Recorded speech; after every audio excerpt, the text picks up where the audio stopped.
बिस्मिल्लाहिर्रहमानिर्रहीम। अस्सलाम वालेकुम दोस्तों, वेलकम टू तम्मूज़ किचन। उम्मीद है कि सब ठीक ठाक होंगे। तो जी दोस्तों, आज हमारे किचन में बन रही है बहुत ही मज़ेदार सी ये क्रीमी सी चावलों वाली खीर, जो कि हर एक की फेवरेट होती है और हर त्यौहार पे इस खीर का बनना तो लाजमी है। तो चलिए जी बनाना शुरू करते हैं और बहुत ही मज़े की ये खीर बन के तैयार होती है। इस खीर को बनाने के लिए हमें जो चीज़ें चाहिए पहले हम वो देख लेते हैं। 2 लीटर हमने जो है वो फुल फैट मिल्क ले लिया है। 1 कप हमने चावल लिए थे जिनको अच्छे तरीके से हमने धोकर भिगो के रख दिया है। 1 कप हम चीनी लेंगे। 2 हम जो है वो इलायची यूज़ कर रहे हैं और बादाम हम ले लेंगे अपनी चॉइस के मुताबिक। सबसे पहले हम जो है वो कढ़ाई ले लेंगे और उसके अंदर जो है वो दूध डाल देंगे। खीर बनाने के लिए अगर आप फुल फैट मिल्क यूज़ करेंगे तो बहुत ही मज़े की क्रीमी सी खीर बनकर जो है वो तैयार होगी। अब हम इसके अंदर इलायची शामिल कर देंगे।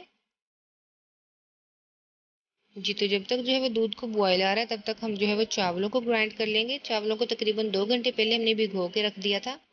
अब हम जो है उनको इस तरह से एक जार में डालकर अच्छी तरह से ग्राइंड कर लेंगे।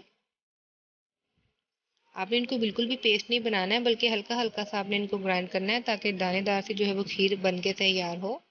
बिल्कुल पेस्ट सा ना बन जाए खीर का। बस हल्का सा आपने इसको जो है वो ग्राइंड करना है। टोटली आपने इसको जो है पेस्ट नहीं बना लेना है चावलों और दूध का। जी, तो चावलों को जो है वो हमने ग्राइंड कर लिया है। जैसे कि आप देख सकते हैं कि हमने इनको टोटली पेस्ट नहीं बनाया, बल्कि दानेदार से हमने जो है वो चावल ग्राइंड किए हैं ताकि खीर में जो है वो बहुत अच्छा सा टेक्सचर आ जाए।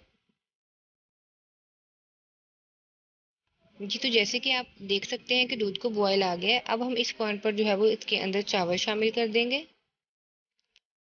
चावल डालने के बाद खीर को जो है वो हम लो फ्लेम पे रख देंगे तकरीबन 30 से 40 मिनट के लिए, क्योंकि जितना जो है वो चावल दूध के अंदर पकेंगे उतनी ही मज़ेदार जो है वो हमारी खीर बन के तैयार होगी। तो इसलिए जो है वो हम फ्लेम को जो है वो मीडियम से लो कर देंगे ताकि आहिस्ता आहिस्ता जो है वो चावल और दूध आपस में पक जाए और मज़ेदार सी खीर जो है वो हमारी बन के तैयार हो जाए। जी, तो तकरीबन 15 से 20 मिनट हो गए हैं दूध को पकते हुए और दूध जो है वो गाढ़ा होना शुरू हो गया, जैसे कि आप देख सकते हैं। अब इस पॉइंट पर जो है वो हम इसके अंदर चीनी शामिल कर देंगे। 2 लीटर दूध में हमने जो है वो 1 कप चीनी डाली है। आप अपने हिसाब से चीनी को कम या ज़्यादा कर सकते हैं अकॉर्डिंग टू योर टेस्ट। हमने जो है वो 1 कप यूज़ किया है। खीर हमारी ऑलमोस्ट तैयार है। आपने जो है वो क्या करना है कि इसको लो फ्लेम पे रख देना है तकरीबन 30 से 40 मिनट के लिए, ताकि ये हल्की आंच पे जो है वो हल्की हल्की पकती रहे और बहुत अच्छा सा क्रीमी सा टेक्सचर हो जाए हमारी खीर का। तो खीर हमारी रेडी है। अब हम जो है इसके अंदर बादाम डाल देंगे जिसके हमने जो है वो छिलके उतार दिए थे और इनको बारीक बारीक काट लिया था। इतनी सी थिकनेस हमें चाहिए खीर की, जैसे कि आप देख सकते हैं, क्योंकि जब हम इसे फ्रिज में रखेंगे तो ये और गाढ़ी हो जाएगी। खीर हमारी तैयार है। अब हम जो है वो इसको फ्रिज में रख देंगे तकरीबन 2 से 3 घंटे के लिए और अच्छे तरीके से इसको ठंडा करके जो है वो हम खाएंगे। उम्मीद करती हूँ कि आपको ये रेसिपी पसंद आई होगी। अगर आपको ये रेसिपी पसंद आई तो चैनल को सब्सक्राइब ज़रूर कीजिएगा। बहुत ही इजी या डिलीशियस ये जो है वो खीर बन के तैयार होती है। चैनल को सब्सक्राइब करना मत भूलिएगा, बेल आइकन को बटन को दबाना भी मत भूलिएगा। हम मिलेंगे आपसे अपनी नेक्स्ट वीडियो में। तब तक के लिए खुदा हाफिज़।